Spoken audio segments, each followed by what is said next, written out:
Buenos días a todos y bienvenidos a la resolución del reto de fibrilación auricular. Como siempre, daros las gracias por la participación, que en este caso pues, ha sido de 40 equipos. La puntuación media ha sido de 16 sobre 20. Ahí pone 19 porque había pensado que íbamos a anular una que tenía dos opciones correctas y al final pues he pensado que es mejor pues dar las dos como válidas y que todo el mundo sume puntos. Y destacar pues, los equipos ganadores con una máxima puntuación, que han sacado 20 de 20, que en este caso han sido Torre Pacheco Este, Murcia Centro, San Antón y San Diego. La verdad que el cuestionario, el reto sobre fibrilación auricular está basado en estos dos documentos. El documento de las rutas asistenciales consensuadas de Carprimur y las guías de práctica clínica de fibrilación auricular de la Sociedad Europea de Cardiología. Con estos dos documentos, el 20 sobre 20 estaba asegurado. La primera pregunta que se os planteaba era sobre el diagnóstico de la fibrilación auricular en un paciente con pulso irregular, donde básicamente lo que había que reconocer era el electro, ¿no? Un ritmo irregular rápido con QRS estrecho, donde no somos capaces de ver ondas F, o sea, donde no somos capaces de ver ondas P ni ondas F, y por lo tanto ni era un flutter, ni era un ritmo sinusal, ni una taquicardia sinusal, sino que era una fibrilación auricular. Además, el electro, como veis, en las derivaciones de V4 a V6 y en 1 y en AVL, pues se ven signos de sobrecarga sistólica de ventrículo izquierdo con descenso LST y T negativa asimétrica. La segunda, esa primera pregunta prácticamente la ha acertado todo el mundo y sin embargo esta segunda solo lo ha acertado el 48% de los que han contestado. La segunda era un varón de 55 años en el que se ha realizado un screening de fibrilación auricular en su centro de salud y nos preguntaran que respondiéramos la correcta. Es verdad que el trazado realizado con el Cardia pues se ve un ritmo irregular de QRS estrecho donde no se ven ondas P y la duda estaba en si se requiere un electro de 12 derivaciones o no para realizar el diagnóstico. Pues bueno, en las últimas guías de práctica clínica, tal y como veis a la derecha, dicen que se puede registrar con un electro de 12 derivaciones o simplemente con un trazo de una derivación de electro, que es lo que hacen realmente estos aparatitos que hemos puesto en los centros de salud para hacer el screening de la fibrilación auricular. Por lo tanto, la correcta era la segunda. El paciente presenta FA, puesto que ya dan como válido el hecho de que se detecte con una tira de ritmo y que la tira de ritmo claramente demuestre que es FA. Las siguientes dos preguntas se referían a definiciones y terminología, que la verdad es que pues muchas veces se nos olvida y muchas veces cuando no las sabemos en las siguientes guías nos las cambian, ¿vale?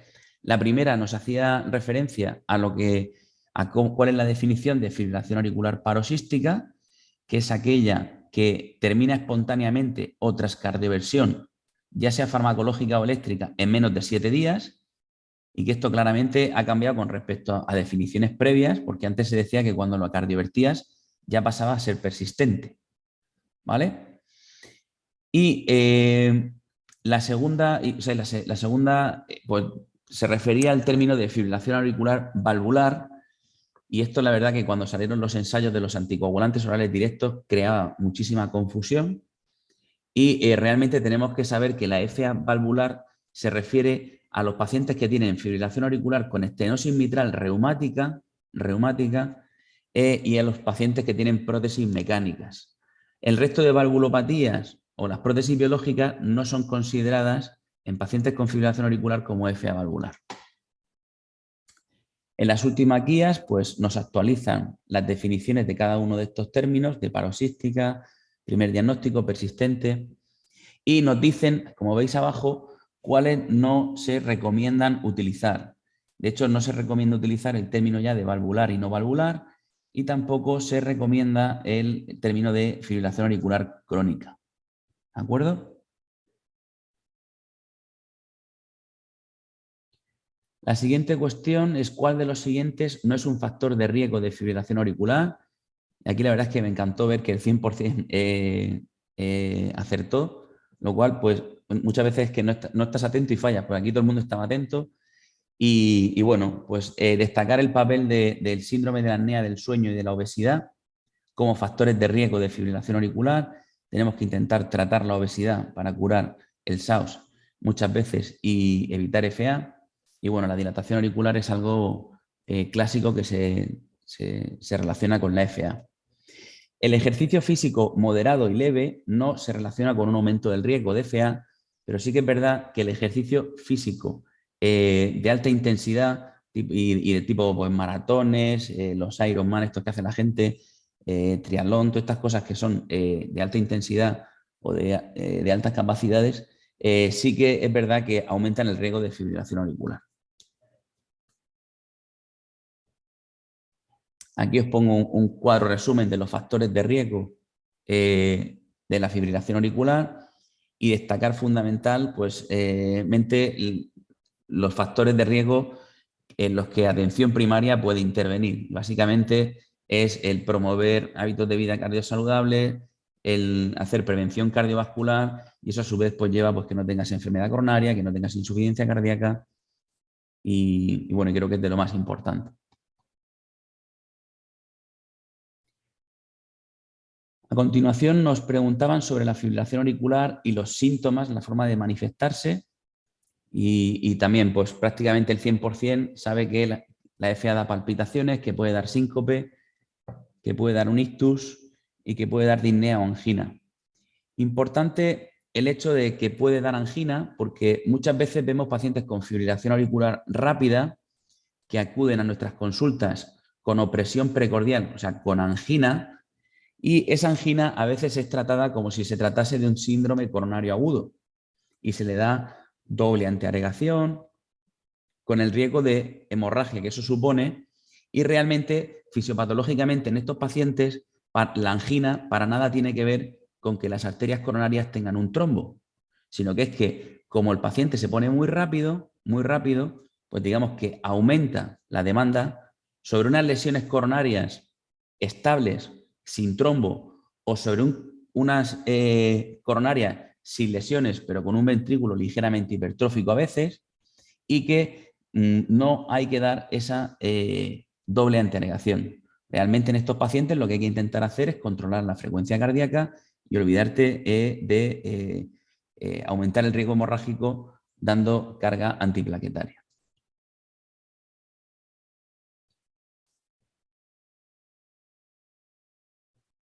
Señale la falsa respecto a los resultados clínicos de la fibrilación auricular. Bien, la FA multiplica por 5 el riesgo de muerte, es falso. Lo que se dice es que la FA multiplica por 5 el riesgo de ictus, ¿vale? Y el riesgo de muerte en torno a 2 veces, ¿vale? Pero lo que multiplica por 5 es el riesgo de ictus. El resto de ítems son correctos y bueno, hay unas tablas en las guías de práctica clínica donde nos resumen básicamente las implicaciones que tiene la fibrilación auricular en cuanto al aumento del riesgo de muerte, de ictus, de fallo cardíaco, de depresión y de hospitalizaciones.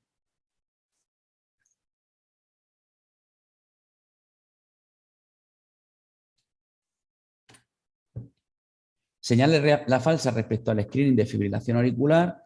Pues aquí habéis acertado casi todos porque es falso que se recomienda hacer un electro mensual a todos los diabéticos hipertensos para detectar FA. O sea, no daríamos abasto y las enfermeras de atención primaria probablemente se pondrían en huelga.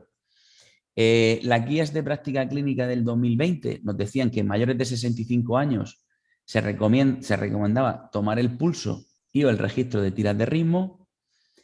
En mayores de 75 años que tengan síntomas como palpitaciones, la realización de un electro pues, puede ser útil, pues claro que sí.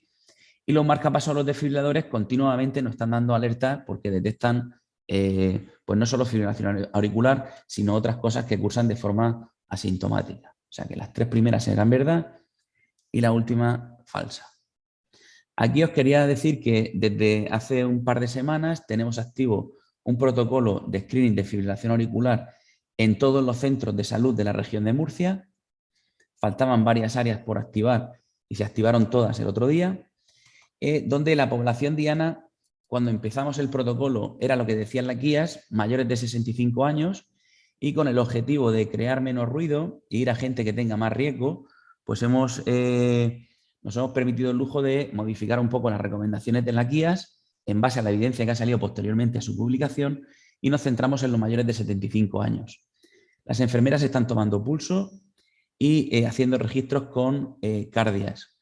Cuando alguno de los dos da positivo, se hace un electro de 12 derivaciones y bueno, ya se registra en OMI y os lo comentan y vosotros pues actuáis como se actúa generalmente con una FA con las rutas CARPRIMUR.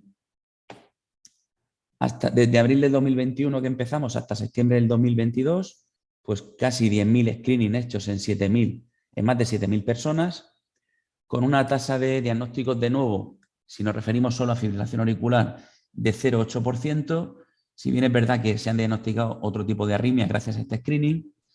Y bueno, esto decíamos hace unos días, como digo, programa activo en 6 áreas, pero el viernes 30 de septiembre se hizo ya la extensión regional. Aquí nos preguntaban en cuanto a cosas que hay que hacer con un paciente que ya ha sido diagnosticado de forma sistemática, se ha diagnosticado de FA y qué tengo que hacer o qué no tengo que hacer. Lo que no tengo que hacer es pedirle un Holter a todos, pero sí que claramente tengo que hacer un electro, tengo que hacer un ecocardiograma para descartar cardiopatía estructural, tengo que pedir una analítica, pues con hemograma, función renal y hormonas tiroideas. Sabemos que las hormonas tiroides, el hipertiroidismo puede causar FA y sabemos que hay fármacos que requieren ajuste, como los anticoagulantes por función renal. Y luego calcular el CHA2-VASc es fundamental para ver qué riesgo embólico tiene el paciente y saber si tengo que anticoagular o no tengo que anticoagular.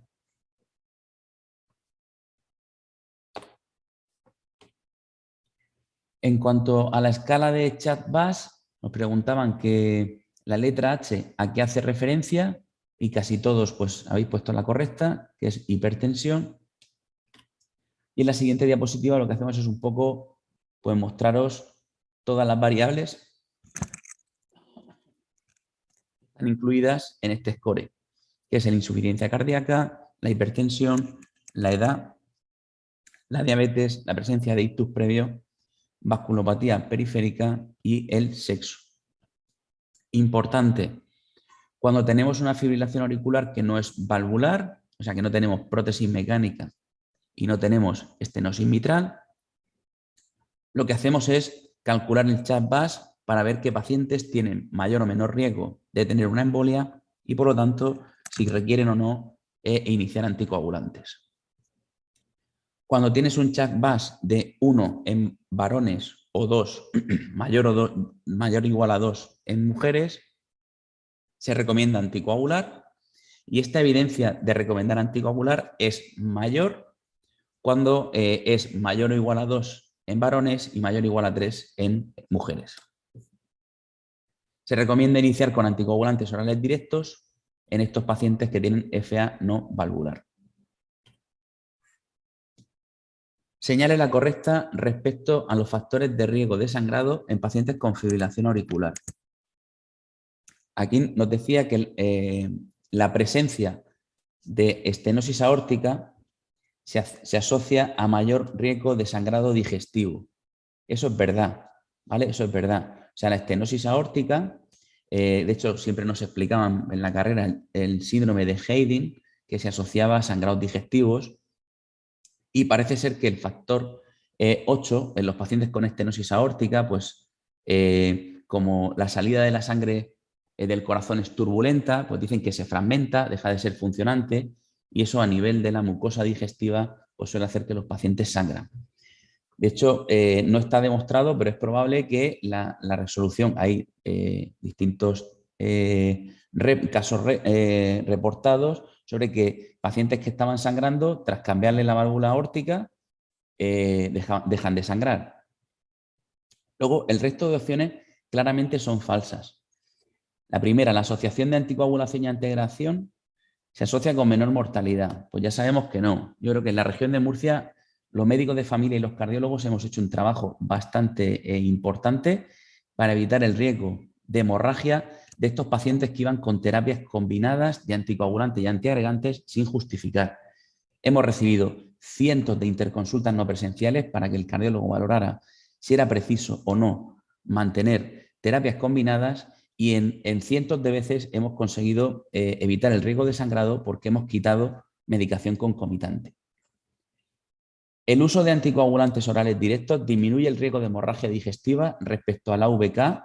Eso es claramente mentira. O sea, de hecho, algunos anticoagulantes orales directos aumentan el riesgo de hemorragia digestiva con respecto a la antivitamina K. O sea que no es una de las ventajas que tienen los ACOT. Y luego el acondicionamiento de los domicilios para evitar caídas carece de interés.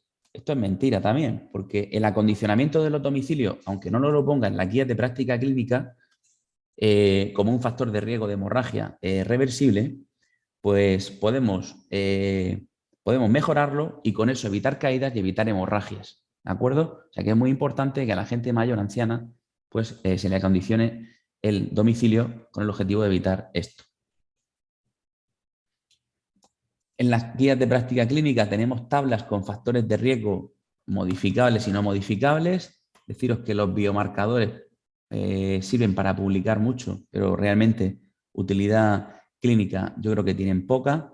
Me centraría más en aquellos que son modificables, como son controlar la tensión del paciente, evitar medicación concomitante como antiplaquetario y AINES, hacer que el paciente, pues, si es posible, que se tome bien la medicación, que no tome alcohol, evitar los puentes con heparina, controlar bien el INR y bueno, fundamentalmente me centraría en eso, ¿no? En los modificables, que creo que nosotros, los cardiólogos, y vosotros, los médicos de familia, pues pueden actuar bastante bien sobre estos factores.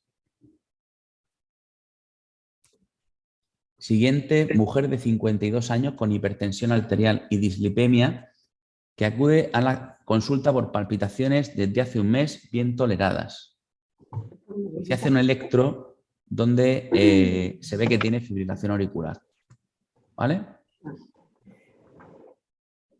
Las opciones son remitir a urgencias, remito a cardio e inicio anticoagulación, no remito y no inicio anticoagulación, no remito e intento cardioversión en la consulta. Bueno, pues claramente cardioversión en la consulta de atención primaria es que no, y remitir a urgencias estando la FA bien controlada y llevando más de un mes, que no te vas a plantear en ese momento cardiovertirla, pues creo que no es lo más correcto y lo más correcto es lo que habéis puesto en la mayoría, ¿no? Pues nos ponemos de acuerdo entre cardio y atención primaria para manejarla de forma ambulatoria, sin tener que saturar urgencias, e iniciamos anticoagulación. Generalmente en estos casos pues se recomienda hacer una INP a coagulación y que los hematólogos inicien. Si estoy cómodo en atención primaria con el inicio de anticoagulación, pues lo puedo hacer desde atención primaria. Y si, bueno, si a lo mejor no tengo una muy buena experiencia con el hematólogo y cardio en esa área funciona muy bien, pues a lo mejor puedo aprovecharme un poco y hacer alguna interconsulta de este tipo al cardiólogo. Y bueno, y si el cardiólogo te dice que va muy saturado, pues a lo mejor pues tampoco se lo tengáis muy en cuenta. Porque a veces, pues eso, también tiene que hacer su trabajo pues, el hematólogo, ¿vale? Que tienen hematólogos contratados solos para las consultas de anticoagulación. Repasar un poco la ruta asistencial CARPRIMUR, donde en este caso estaríamos por el lado derecho, ¿no? Es un por el lado izquierdo, perdón. Es un paciente hemodinámicamente estable y con una evolución indeterminada, llevaba ya un mes con palpitaciones por lo menos, y lo que hay que hacer es ver una atención primaria, evaluación clínica, analítica, pedir un eco y comentar con cardio, ¿no? Si está algo rápida, pues inicialmente puedo poner un poquito de beta bloqueantes y si tengo claro inicio la anticoagulación, la puedo iniciar yo como médico de familia o preguntar a mis compañeros hematólogos o cardiólogos.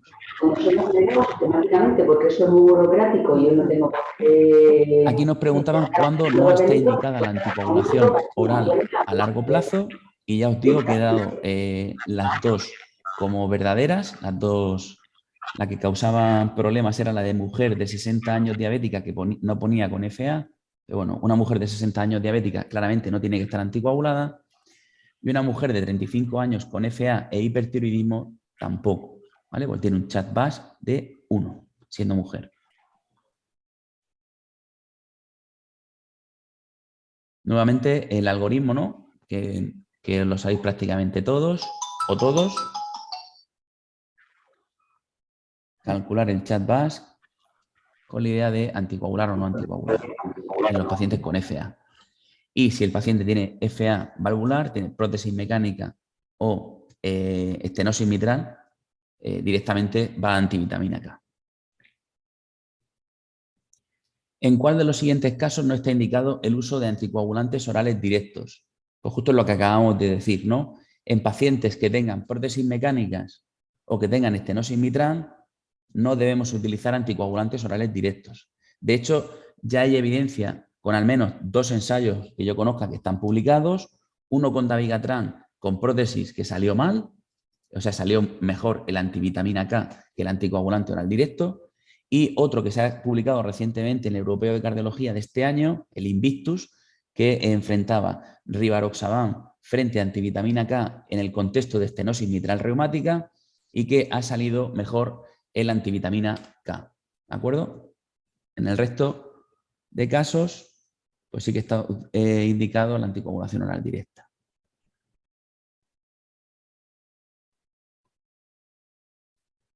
¿Qué ventajas tienen los anticoagulantes orales directos respecto a los antivitamina K? Pues de las cosas que ponen aquí, la verdadera es que disminuyen el riesgo de sangrado intracraneal. De hecho, disminuyen el riesgo de hemorragia intracraneal en torno a un 60%. O sea, en torno a un 60%. Y esto es algo que se repite en todos los ensayos y es algo que se repite también en nuestro registro que tenemos de varios años de práctica clínica real, de un registro de Orihuela y de Murcia. Deciros que para mí esta es una de las cosas que más vende de los anticoagulantes orales directos, pero para mí, en términos absolutos y en números necesarios de tratar, es bastante elevado el número necesario de tratar para evitar un sangrado intracraneal y para mí realmente no es el mayor beneficio, ¿vale?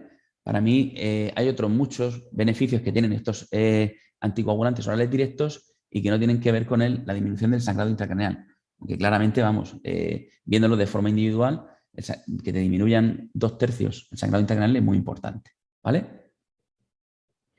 Es muy importante pues que actualmente los visados se hacen todos con receta electrónica y que van muchísimo más rápido que antes, lo cual evita pues, que el paciente se quede sin medicación al inicio de estas terapias. Y es importante recordar que de momento podemos seguir iniciando los pacientes con fibrilación auricular que son diagnosticados de nuevo con anticoagulantes orales directos sin necesidad de poner AVK y que le siente mal para poder cambiárselo.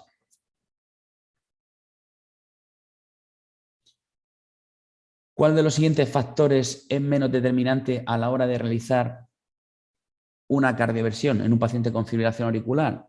Pues bueno, pues si el paciente tiene muchos síntomas, o sea, si el paciente no tiene síntomas y ya ha fracasado previamente intentando la cardioversión, pues eso es muy determinante, ¿vale? Para estarte quieto. Si el paciente tiene disfunción ventricular y piensas que es por una taquimiocardiopatía y el diámetro de la aurícula es pequeño, pues te anima mucho a cardiovertir o a intentar una estrategia de control de ritmo.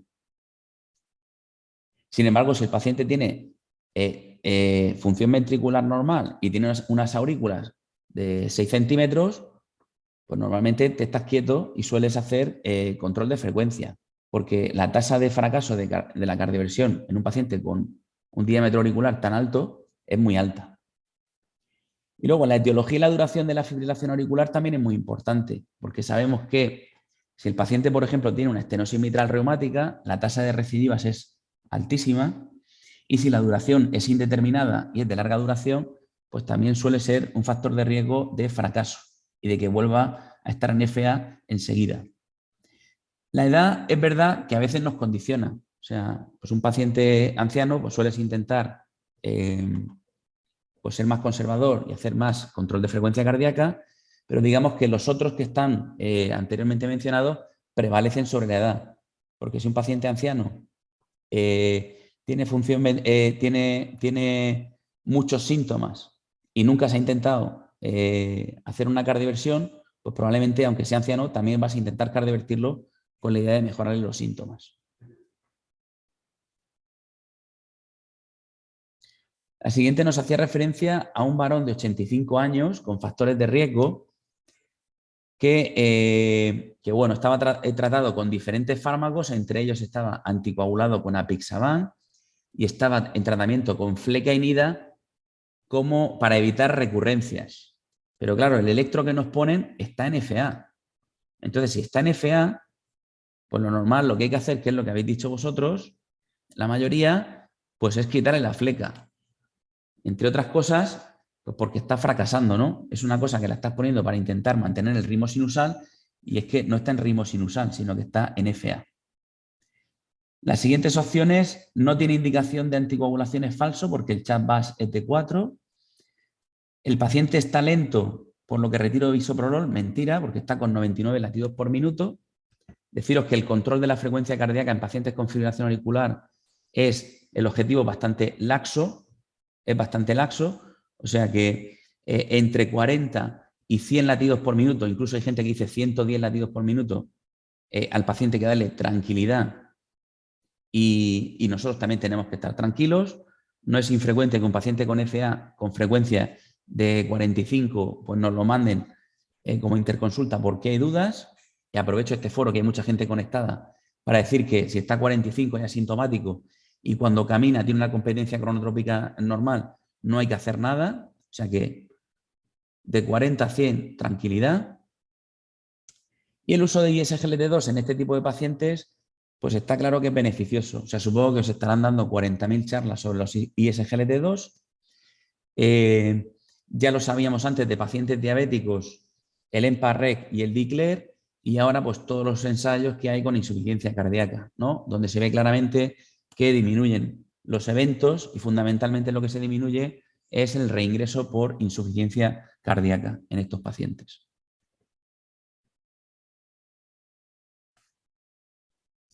Varón de 50 años, bebedor social, obeso con somnolencia diurna y episodios de FA paroxística en relación con situaciones vagales.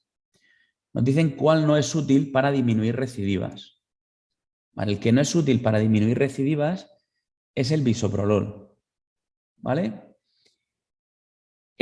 Lo que más os suena que evita recidivas, ¿qué es lo que más? Pues solemos ahí centrarnos los médicos en poner fármacos y hacer procedimientos en la flecainida, la amiodarona y la ablación de venas pulmonares. Digamos que de primera línea, fármacos, fleca o amiodarona, y si fallas, generalmente vas a ablación. Aunque es verdad que últimamente con los resultados buenos de la ablación, pues hay gente que de entrada va a la ablación de venas pulmonares y no utiliza los fármacos. Deciros que la fleca se utiliza para pacientes sin cardiopatía estructural y la amiodarona para pacientes con cardiopatía estructural. Y luego, lo más importante para la gente de atención primaria, y yo creo que para todos los médicos en general, es tener claro que si quiero que mi paciente no recurra, una de las cosas importantísimas es perder peso e intentar despistaje de SAS y si lo tiene, tratarlo. Y si es alcohólico, que deje el alcohol. Y esto recuerdo que había un médico de familia, un residente vuestro, rotando conmigo y le metí una chapa importante al paciente sobre la importancia de la pérdida de peso y el alcohol. La verdad es que se quedó bastante sorprendido porque no se lo habían dicho y no lo había oído. Se sabía la fleca, se sabía la amiodarona, pero no sabía que realmente esto es muy importante. De hecho, si mandamos pacientes obesos a hacer ablación de venas pulmonares, nuestros compañeros de arritmia nos tiran para atrás al paciente y dicen que para hacer el procedimiento primero hay que perder peso. Aquí pone que la amiodarona, nos comentan en el chat que la amiodarona y la flecainida no se deben utilizar según algunas guías más allá de los 2 años. La verdad es que el uso crónico de estos agentes, sobre todo la amiodarona, no es recomendable porque claramente produce toxicidad. Toxicidad a nivel del tiroides, toxicidad pulmonar, hepática, ocular, o sea que tiene muchísima toxicidad, sobre todo a largo plazo. El tema de la flecainida, yo no he visto los estudios y esa recomendación de que no se debe dar más allá de 2 años. Que no la haya visto yo no quiere decir que no exista, porque últimamente tampoco me da tiempo a leérmelo todo. Pero sí que os digo que normalmente en pacientes ancianos, aunque no tengan cardiopatía, el uso mantenido de flecainida generalmente no lo hacemos, ¿no? Porque pues, al final el paciente pues, puede tener algún trastorno de la conducción, puede tener fibrosis, aunque a lo mejor la eco sea normal, pero fibrosis del anciano y eso puede ser proarrítmico. Y es verdad que cuando llevan un tiempo intentamos quitársela, ¿vale? Pero yo una recomendación fuerte no he leído. La verdad es que me lo voy a revisar después del comentario que has hecho.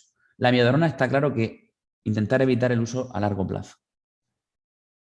También evitar, volviendo a la pregunta, evitar el uso de bisoprolol después de que un paciente tenga un primer episodio de fibrilación auricular en urgencia, se va de alta, le ponen bisoprolol, que no tiene mucho sentido porque no evita recurrencias y, sin embargo, pues crea impotencia de forma frecuente. Gente de varones de 50 años que te vienen porque le han puesto bisoprolol en urgencia y que realmente pues tienen impotencia, ¿vale? Entonces, evitar ponerlo de forma sistemática. El biso después de un episodio de FA. Bien, esto era un poco lo que os he comentado. Dilatación de venas pulmonares. Siguiente. Mujer de 68 años asintomática con un infarto inferior reciente que está antiagregada con aspirina y ticagrelor que es diagnosticada de FA en un preoperatorio de cataratas. ¿Cuál es la actitud más adecuada según las rutas Carprimur? Pues otra vez la mayoría habéis acertado.